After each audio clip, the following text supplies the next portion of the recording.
अस्सलामुअलैकुम बिस्मिल्लाहिर्रहमानिर्रहीम। Class 6 day 6 में हमारा जो वर्क है वो एक्सरसाइज 1D पेज नंबर 9 का है। देख लेते हैं बेटा हमारे पास क्या क्वेश्चन है। Make a list of finite sets and infinite sets from the following. हमारे पास कुछ सेट्स हैं, उसमें से लिस्ट हमने बताना है कि कौन सा फाइनाइट सेट्स है कौन सा इनफाइनाइट है। पहले इन दोनों की टर्म्स हमने समझनी है। हमारे पास बेटा कुछ स्पेशल टाइप्स ऑफ सेट्स हैं, लेकिन हमारा जिसके कुछ टाइप्स पे हमारा काम है, हमारे क्वेश्चन की डिमांड है, हम उसको समझ लेते हैं। सबसे पहली बात है फाइनाइट सेट क्या होता है। मैंने ये बात आपको शायद पहले भी डिस्कस की थी।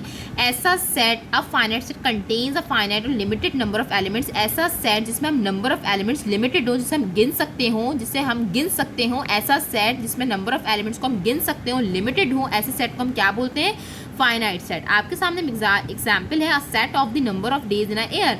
आप पूरे साल के डेज को इजीली गिन सकते हैं, इसी के साथ साथ अपने स्कूल के स्टूडेंट्स को भी गिन सकते हैं। तो ये दोनों कौन से सेट की एग्जाम्पल हो गए, फाइनाइट सेट की, जिसमें हम नंबर ऑफ एलिमेंट्स को गिन सकते हैं क्योंकि लिमिटेड होते हैं। ये वाली एग्जाम्पल मैं आपको नहीं समझा रही बिकॉज आपको परफेक्ट स्क्वायर का कॉन्सेप्ट अभी नहीं क्लियर। इंशाल्लाह ताला जब आपको मैं समझा दूंगी देन आपको एग्जाम्पल भी समझ में आ जाएगी। सेकेंड हमारे पास जो टाइप है इनफाइनाइट सेट की टाइप है, जिसमें हमारे पास क्या सेट होता है, an infinite set is a set which contains an infinite और अनलिमिटेड नंबर ऑफ ऑब्जेक्ट्स। जिसमें बेतहाशा यानी कि कोई भी अनलिमिटेड नंबर, यानी कोई इसका एंड पॉइंट नहीं है, कोई लिमिट नहीं है, जिसमें मतलब मजीद चलती जा रही, कंटिन्यूशन में कोई चीज़ ख़त्म नहीं हो रही, ऐसे सेट को इनफाइनाइट सेट कहते हैं।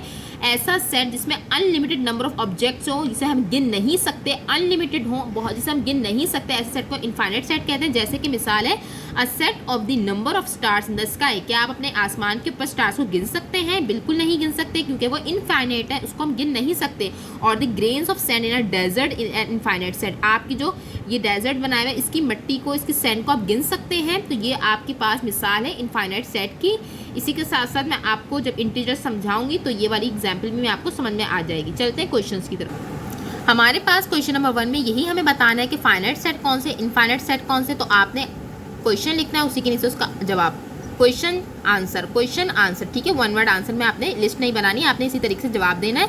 मैं आपको सामने की तरफ बता दूंगी, लेकिन आपने क्वेश्चन पार्ट के नीचे उसका आंसर देना है, ठीक है बेटा। तो पहला सेट हमारे पास फाइनाइट इनफाइनाइट देख लेते हैं बेटा। Set of cities in Pakistan. Pakistan के शहरों को हम गिन सकते हैं, फाइनाइट सेट है। इनफाइनाइट तो आपको बिल्कुल पता होना चाहिए, हम गिन सकते हैं, तो फाइनाइट सेट आप उसके नीचे लिख देंगे। मैं आपको इस बार नहीं लिखवाऊंगी, आपने इसको वीडियो को अच्छे से सुनना है और आपने खुद इसको लिखना है। सेट ऑफ यूनिवर्सिटीज़ इन लाहौर। हम किसी भी शहर की यूनिवर्सिटी को इजीली गिन सकते हैं, चाहे लाहौर हो, कराची, कोई भी हो। तो हम लाहौर की बात हो रही, तो लाहौर की यूनिवर्सिटीज़ को हम ईजिली, क्योंकि लिमिटेड यूनिवर्सिटीज़ हैं, हम उसको गिन सकते हैं। तो ये कौन सा सेट होगा, फाइनाइट या इनफाइनाइट, आपने बताना है। मेरे पास अब आता है third part, set of whole number. सबसे पहले आपको पता होना चाहिए होल नंबर्स क्या होते हैं। जैसे हमारे पास नेचुरल नंबर्स होते हैं, नेचुरल नंबर्स 1 से स्टार्ट होते हैं और होल नंबर्स हमारे पास 0 से स्टार्ट होते हैं। दोनों में सिर्फ फ़र्क इतना है कि नेचुरल नंबर्स 1 से स्टार्ट होते हैं और होल नंबर्स 0 से स्टार्ट होते हैं। और बाकी सारे काउंटिंग नंबर्स होते हैं होल नंबर्स में सिवाय 0 के। याद रखिएगा, नेचुरल नंबर्स हमारे पास 1 से स्टार्ट होते हैं और होल नंबर्स हमारे पास 0 से स्टार्ट होते हैं। आपने बताना ये है कि 0 से 1, 0, 1, 2, 3, 4, 5, 6 एंड सो ऑन। क्या आप इसका सेट लिमिटेड है या आप इसे गिन सकते हैं जो है, या फिर ये फाइनाइट सेट से इनफाइनाइट, आपने बताना है। सेट ऑफ होल नंबर्स, आपको उसका लास्ट एंड पॉइंट पता है कि होल नंबर्स कहाँ पर ख़त्म हो रही, गिनती काउंटिंग कहीं पर भी ख़त्म नहीं हो रही, चलती रहती कंटिन्यूसली। अब आपने बताना है फाइनाइट है या इनफाइनाइट। इसके बाद हमारे पास फोर्थ पार्ट है सेट ऑफ नेगेटिव इंटीजर्स। तो सबसे पहले हमें इंटीजर्स को समझना पड़ेगा कि इंटीजर्स होते क्या हैं, देख लेते हैं बेटा। हमारे पास इंटीजर्स की बता देती हूँ बेटा। इंटीजर्स हमारे पास कलेक्टिव नंबर्स को कह रहे हैं, जिसमें हमारे पास पॉजिटिव नंबर्स भी आ जाएंगे। पॉजिटिव मीन्स जिनके साथ प्लस का साइन हो, और उसके साथ हमारे पास नेगेटिव भी आ जाएंगे, इसके साथ माइनस का साइन हो, और इसके अलावा हमारे पास इसके अंदर 0 भी शामिल होता है। अब हमारे पास इंटीजर्स को समझने के लिए सबसे आसान तरीका ये है बेटा कि इंटीजर्स हमारे पास 2 तरह के पाए जाते हैं, जिसमें हमारे पास 0 के लेफ्ट हैंड साइड की तरफ नेगेटिव इंटीजर्स होते हैं और 0 के राइट हैंड साइड की तरफ बस पॉजिटिव इंटीजर्स होते हैं। यहाँ पर अभी मैं 4 तक की बात कर रही हूँ, लेकिन ये कंटिन्यूसली चले जा रहे हैं, इनकी कोई लास्ट पॉइंट नहीं, कोई हद नहीं। इसी तरीके से यहाँ पर भी हमारे पास कंटिन्यूसली चले जा रहे हैं। तो ये बात समझने का मतलब है, ये कलेक्टिवली नंबर हम सारे जमा कर दें, पॉजिटिव, नेगेटिव और 0, तो हमारे पास इंटीजर्स का कहलाते हैं। इंटीजर्स में हमारे पास ये खासियत है कि हमारे पास इंटीजर्स में डेसिमल वाले नंबर नहीं आ सकते और ना ही फ्रैक्शन वाले नंबर्स हमारे पास इंटीजर्स में आते हैं। वही बात है, डेसिमल और फ्रैक्शनल पार्ट एक ही होता है। हमारे पास इंटीजर्स में सिंपल नंबर्स होते हैं लाइक 1 2 3 या -1 -2 -3 -4 सो ऑन। तो बताने का मकसद ये है कि नेगेटिव इंटीजर्स की भी हमारे पास कोई लिमिट नहीं है, कोई इसको हम गिन नहीं सकते, हमें नहीं पता ये कहाँ जाकर रुकेगा, इसकी कोई हद नहीं है। तो आपको अच्छे से इसका जवाब आ गया होगा कि set of negative integers finite set बनाएगा या इनफाइनाइट, आप इसका जवाब दे देंगे। सेट ऑफ पॉइंट्स और लाइन सेगमेंट आपको समझना होगा। लाइन सेगमेंट होती क्या है, आपने 4th क्लास में पढ़ा होगा। ऐसी लाइन जिसका स्टार्टिंग पॉइंट हो और लास्ट एंड पॉइंट मौजूद हो। एंड पॉइंट लाजमी मौजूद होता है। अगर इसके दरमियान में कितने भी पॉइंट्स लगा दूं, क्योंकि आपको लास्ट पॉइंट पता है ना बेटा उसका, आप उसका एंड पॉइंट आपको पता है, तो जाहिर आप गिन सकते हो। ऐसी लाइन जिसमें हमारे पास starting point, last point, end point पता हो और उसके अंदर दरमियान जितने भी पॉइंट्स मौजूद हों, आप उसको ईजिली आइडेंटिफाई या गिन सकते हैं। अब आपने बताना है फाइनाइट सेट है इनफाइनाइट सेट, आप बता देंगे। 6 पार्ट है हमारे पास set of vowels of the alphabet. ये तो बहुत आसान है, आपके पास अल्फ़ाबेट में वॉवेल्स आप इजीली गिन सकते हैं, जैसे AEIOU। तो आपने बताना है फाइनाइट सेट्स है या इनफाइनाइट सेट्स है। क्वेश्चन नंबर 2 भी हमने डे 6 में करना है बेटा। Make a list of empty set from the following. इस एम्प्टी सेट को समझना पड़ेगा, आखिर ये कौन सा सेट होता है देख लेते हैं। बहुत आसान सेट है। एम्प्टी सेट भी is a type of set, जैसे हमने इनफाइनाइट और इनफाइनाइट सेट पढ़ा, इसी तरीके से एम्प्टी सेट भी बहुत आसान है। And empty set is a set that contains no element. ऐसा सेट जिसमें कोई भी एलिमेंट मौजूद ना हो, खाली सेट हो। खाली सेट हो, एम्प्टी का मतलब ही खाली होता है, आपने इंग्लिश में सुना भी होगा, नॉर्मल रूटीन में भी, इसलिए हम इसको नल सेट भी कहते हैं। याद रखिएगा, एम्प्टी सेट के 2 और नाम है, नल सेट और वॉइड सेट। ये बहुत सारी डिस्क्रिप्शन जो मैं आपको रोजाना बताती हूँ हर होमवर्क में, तो आपने काइंडली इसको अच्छे से याद भी रखना है, मेमोराइज भी करना है कि एम्प्टी सेट को हम नल सेट भी कहते हैं, वॉइड सेट भी कहते हैं। इससे पहले भी जितनी भी मैंने आपको डिटेल बताई है उन सबको भी आपने अच्छे से कॉन्सेप्ट क्लियर रखना है और याद करना है, और मार्क भी कर सकते हैं आप।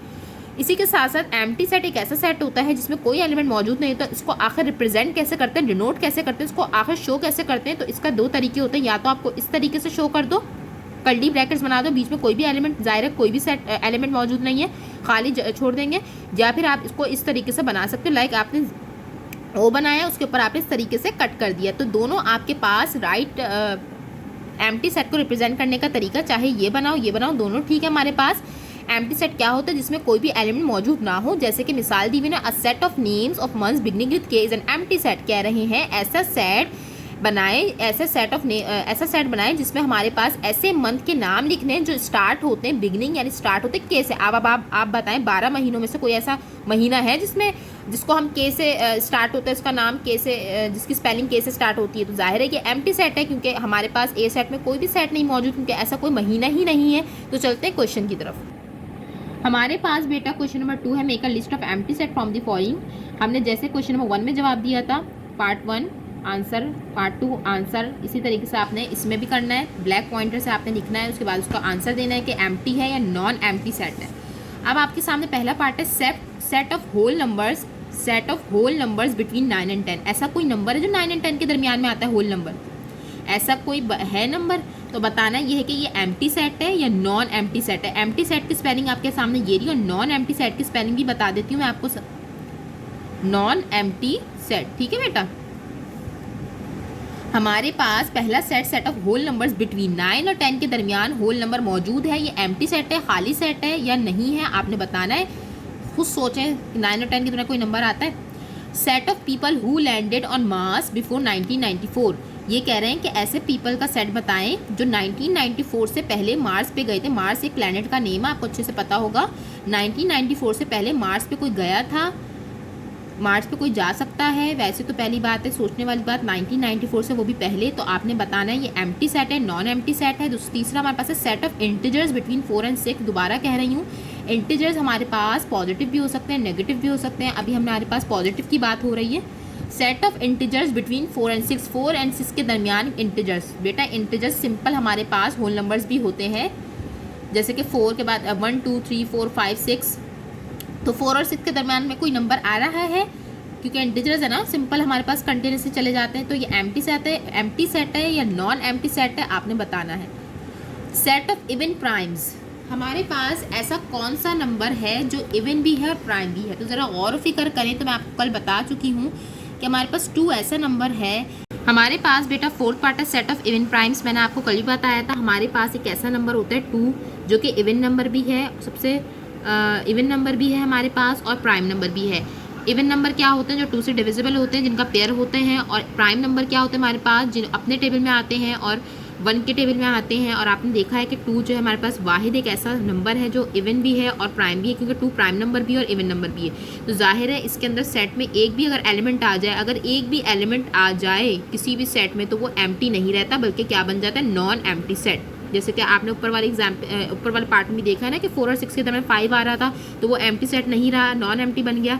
इसी तरीके से हम 5 वाले पार्ट पे चलते हैं। Set of 3 digit numbers greater than 1000। बेटा ऐसा कोई नंबर होगा जो 1000 से बड़ा हो और 3 डिजिट हो। जाहिर है खुद ही 1000 में खुद 4 डिजिट है, तो उससे जो बड़े होंगे उसमें जाहिर है ज़्यादा हो सकते, कम नहीं हो सकते, 3 डिजिट नहीं हो सकते।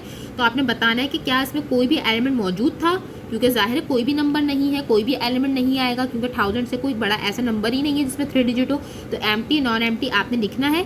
उसके बाद हमारे लास्ट पार्ट है set of points of intersection of 2 non parallel lines. तो आपने पैरेलल को समझना होगा पहले तो कि पैरेलल लाइंस होती क्या है। हमारे पास ऐसी लाइंस आपस में जो कभी किसी भी पॉइंट पे मिल ना सकें, ऐसी लाइंस जो हमारे पास किसी भी पॉइंट पर मिल ना सकें, मैच ना हो सकें, जैसे कि चलती जाएं, ये भी चलती जाए, किसी पॉइंट पे मिले नहीं।